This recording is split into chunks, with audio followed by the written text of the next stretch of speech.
تاریخ میں نا کچھ نام ایسے ہوتے ہیں جو صرف شخصیات نہیں رہتے، بالکل، وہ ایک علامت بن جاتے ہیں۔ ہاں، ایک کیفیت، ایک آئیڈیا۔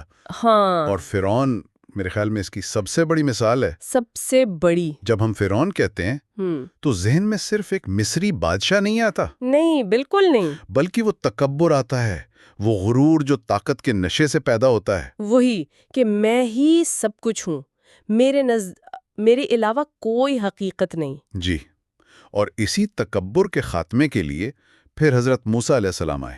اچھا؟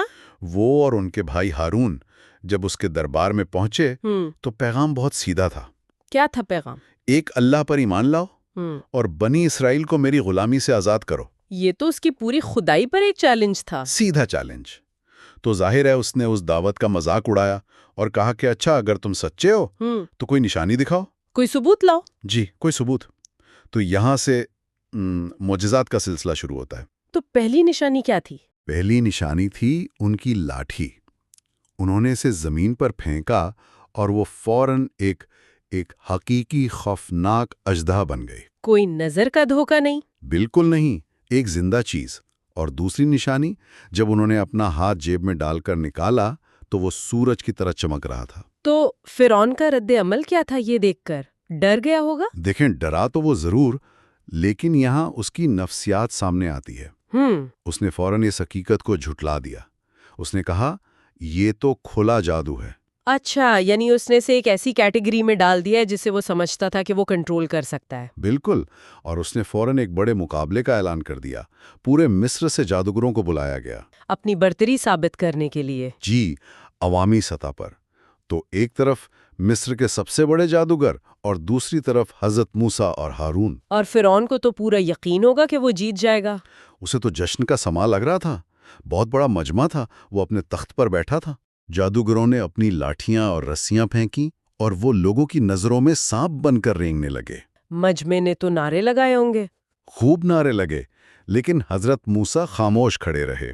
اور پھر وہ فیصلہ کن لمحہ آیا۔ جی، اللہ کے حکم سے حضرت موسیٰ نے اپنی لاٹھی پھینکی اور وہ لاٹھی ایک بہت بڑا حقیقی اژدہا بن گئی۔ اور اس نے باقی سب کو ایک ایک کر کے ان تمام چھوٹے نکلی سانپوں کو نگل گئی۔ میدان صاف ہو گیا۔ تو جادوگروں پر کیا اثر ہوا؟ وہ تو فرعون کی طرف سے لڑنے آئے تھے۔ ان کا رد عمل فوری تھا۔ وہ سمجھ گئے کہ یہ جادو نہیں ہے، یہ کچھ اور ہے۔ وہ پہچان گئے سچائی کو۔ بالکل، جو دھوکے کے ماہر تھے وہی سچ کو پہچان گئے۔ وہ سب کے سب فوراً سجدے میں گر گئے اور اعلان کیا کہ ہم موسیٰ اور ہارون کے رب پر ایمان لاتے ہیں۔ جی، یہ فرعون کے لیے، مطلب عوامی سطح پر اس کی انا کی مکمل تذلیل تھی۔ تو اب تو اسے مان لینا چاہیے تھا۔ نہیں، اس نے وہی کیا جو ہر ظالم کرتا ہے۔ دلیل ہارنے کے بعد اس نے طاقت کا استعمال کیا۔ اس نے جادوگروں کو سزا دی۔ اس نے انہیں عبرتناک سزا دینے کا حکم دیا اور الزام لگایا کہ تم لوگ موسیٰ سے ملے ہوئے ہو، یعنی سچ بولنے والوں کو ہی ختم کر دو۔ بالکل۔ تو اس کھلی شکست کے بعد عذاب کا ایک نیا سلسلہ شروع ہوا۔ اچھا، تو اب اللہ کی طرف سے براہ راست عذاب آنے لگے۔ جی، اور پہلا عذاب تھا ایک خوفناک سیلاب، اور سب سے گہری بات یہ تھی کہ یہ سیلاب دریائے نیل سے آیا۔ وہی دریا جس کی وہ پوجا کرتے تھے، وہی دریا جس پر انہیں فخر تھا، وہی ان کی تباہی بن گیا۔ ان کے گھر، فصلیں، بت، سب کچھ بہہ گیا۔ اور یہاں فرعون کا ایک خاص رویہ نظر آتا ہے نا؟ جی، ایک واضح پیٹرن۔ جب بھی عذاب آتا وہ ڈر جاتا۔ وہ حضرت موسیٰ سے کہتا کہ دعا کرو، میں ایمان لے آؤں گا۔ وعدہ کرتا تھا۔ ہاں، لیکن جیسے ہی عذاب ٹلتا وہ اپنے وعدے سے مکر جاتا، اس کا تکبر واپس آ جاتا۔ یہ بار بار ہوا۔ تو سیلاب کے بعد اگلا عذاب کیا تھا؟ اس کے بعد ٹڈیوں کے جھنڈ آئے۔ انہوں نے بچی کھچی تمام فصلیں اور درخت کھا لیے۔ مصر کی معیشت تباہ ہو گئی۔ یہ تو بہت۔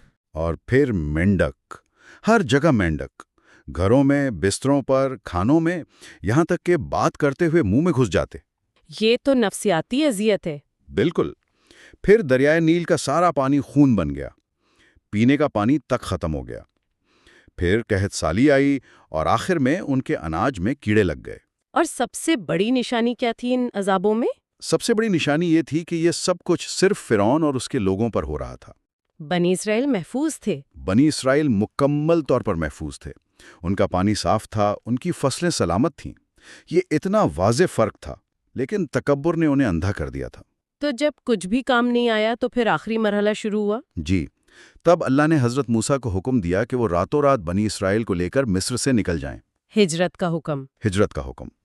لیکن جانے سے پہلے ایک بہت دلچسپ واقعہ پیش آیا جو حضرت یوسف علیہ السلام سے جڑا ہے۔ اچھا، وہ کیا تھا؟ حضرت یوسف نے وصیت کی تھی کہ ان کے جسم خاکی کو ساتھ لے جایا جائے، لیکن صدیاں گزر چکی تھیں، کسی کو قبر کا پتہ ہی نہیں تھا۔ تو پھر کیسے ملی؟ ایک بہت بوڑھی عورت کو پتہ تھا۔ ہاں؟ اس نے پتہ بتانے کی ایک شرط رکھی۔ کیا شرط تھی؟ اس نے کہا، میں جنت میں آپ کی صحبت چاہتی ہوں۔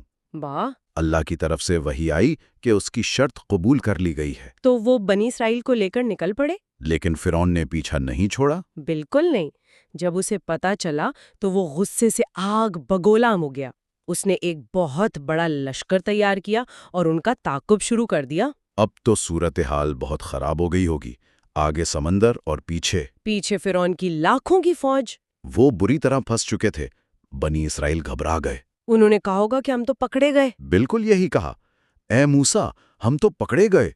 لیکن حضرت موسیٰ کا یقین دیکھیں۔ انہوں نے کہا، ہرگز نہیں، میرا رب میرے ساتھ ہے، وہ ضرور کوئی راستہ نکالے گا۔ اور پھر وہ معجزہ ہوا جس کی تاریخ میں مثال نہیں ملتی۔ جی، اللہ کے حکم پر حضرت موسیٰ نے اپنی لاٹھی سمندر پر ماری اور سمندر دو حصوں میں پھٹ گیا، پانی پہاڑوں کی طرح کھڑا ہو گیا اور بیچ میں خشک راستہ بن گیا۔ فرعون نے یہ دیکھ کر کیا کیا؟ وہ رکا نہیں۔ تکبر۔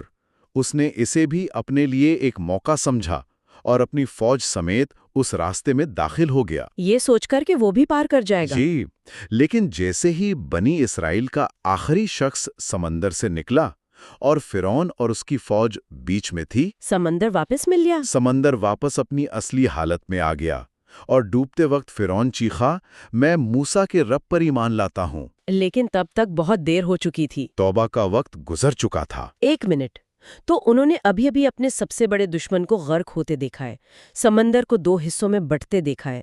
اس کے فوراً بعد انہوں نے کیا کیا؟ یہ حصہ تو ناقابل یقین ہے۔ بالکل، سمندر پار کرتے ہی جب وہ ایک ایسی قوم کے پاس سے گزرے جو بتوں کی پوجا کر رہی تھی، تو بنی اسرائیل نے حضرت موسیٰ سے کیا کہا؟ کیا کہا؟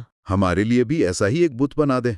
اتنے بڑے معجزے کے فوراً بعد اس کی کیا وجہ ہو سکتی ہے؟ اسے کہتے ہیں غلامانہ ذہنیت۔ صدیوں کی غلامی نے ان سے آزادانہ سوچنے کی صلاحیت چھین لی تھی۔ انہیں پوجا کے لیے ہمیشہ ایک نظر آنے والی چیز کی ضرورت تھی۔ صحیح۔ اسی دوران حضرت موسیٰ کوہ ٹور پر گئے۔ جی، اللہ نے انہیں تورات عطا کرنے کے لیے بلایا۔ وہاں انہوں نے 40 دن قیام کیا اور اللہ سے کلام کیا۔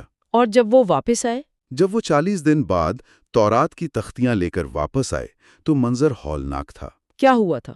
ان کی قوم سونے کے ایک بچھڑے کی پوجا کر رہی تھی جسے سامری نامی ایک شخص نے بنایا تھا۔ حضرت ہارون نے انہیں روکا نہیں؟ انہوں نے بہت کوشش کی، لیکن قوم نے ان کی ایک نہ سنی۔ وہ ناکام رہے۔ یعنی آزادی کے فوراً بعد ہی شرک۔ جی، حضرت موسیٰ نے غصے میں وہ بچھڑا جلایا اور اس کی راکھ سمندر میں بہا دی۔ پھر ایک اور آزمائش آئی جب انہیں یروشلم فتح کرنے کا حکم ملا۔ اور انہوں نے لڑنے سے انکار کر دیا۔ ہاں، اپنی بزدلی کی وجہ سے کہا، آپ اور آپ کا رب جا کر لڑیں، ہم تو یہیں بیٹھے ہیں۔ تو اس نافرمانی کی سزا کیا ملی؟ سزا یہ تھی کہ وہ قوم 40 سال تک اسی صحرا میں بھٹکتی رہی۔ 40 سال؟ جی، لیکن اس سزا میں بھی اللہ کی رحمت تھی۔ ان پر من و سلوا نازل ہوتا رہا جو ایک آسمانی کھانا تھا۔ اچھا۔ اور چٹان سے پانی کے چشمے جاری رہے، بادلوں کا سایہ رہا۔ مطلب یہ ایک تربیتی دور تھا، تاکہ وہ غلامانہ ذہنیت والی نسل ختم ہو جائے۔ بالکل، اور ایک نئی بہادر نسل تیار ہو جو ذمہ داری اٹھا سکے۔ 40 سال بعد حضرت یوشع بن نون کی قیادت میں اسی نئی نسل نے یروشلم کو فتح کیا۔ حضرت موسیٰ کا انتقال اس سے پہلے ہی ہو گیا تھا؟ جی، ان کا انتقال فتح سے پہلے ہو گیا تھا۔ جب ہم اس پوری کہانی کو دیکھتے ہیں تو فرعون صرف ایک تاریخی ویلن نہیں لگتا۔ وہ ایک نفسیاتی کیس سٹڈی ہے۔ جدید نفسیات میں جسے نارسسٹک پرسنالٹی کہتے ہیں، وہ اس کی بہترین مثال ہے۔ یعنی حقیقت کو جاننے کے باوجود صرف اپنی انا کی وجہ سے انکار کرنا۔ اور فرعون کا ہے کیونکہ یہ جنگ ہر دور میں جاری رہتی ہے۔ اور حضرت موسیٰ کی لاٹھی، وہ بھی صرف ایک لکڑی نہیں تھی۔ وہ اللہ کی قدرت کی ایک جیتی جاگتی علامت تھی، ایمان والوں کے لیے نشانی اور منکروں کے لیے تنبیہ۔ اسی سے سمندر میں راستہ بنا، اسی سے چٹان سے پانی نکلا۔ چلیں اس گفتگو کو ایک آخری پراسرار نقطے پر ختم کرتے ہیں جو ہمارے سننے والوں کو سوچنے پر مجبور کر دے۔ ضرور۔ حضرت موسیٰ کی وفات کے بعد ان کی وہ لاٹھی، تورات کی اصل تختیاں اور دوسرے مقدس تبرکات ایک صندوق میں رکھے گئے جسے تابوت سکینہ کہتے ہیں۔ Ark of the covenant. جی، بنی اسرائیل جنگوں میں اسے ساتھ رکھتے تھے اور انہیں فتح ہوتی تھی۔ حضرت سلیمان کے دور کے بعد وہ صندوق پراسرار طور پر غائب ہو گیا۔ اور آج تک اس کا پتہ نہیں چلا۔ آج تک ماہرین اسے تلاش کر رہے ہیں، لیکن وہ کہاں ہے، یہ تاریخ کے سب سے بڑے رازوں میں سے ایک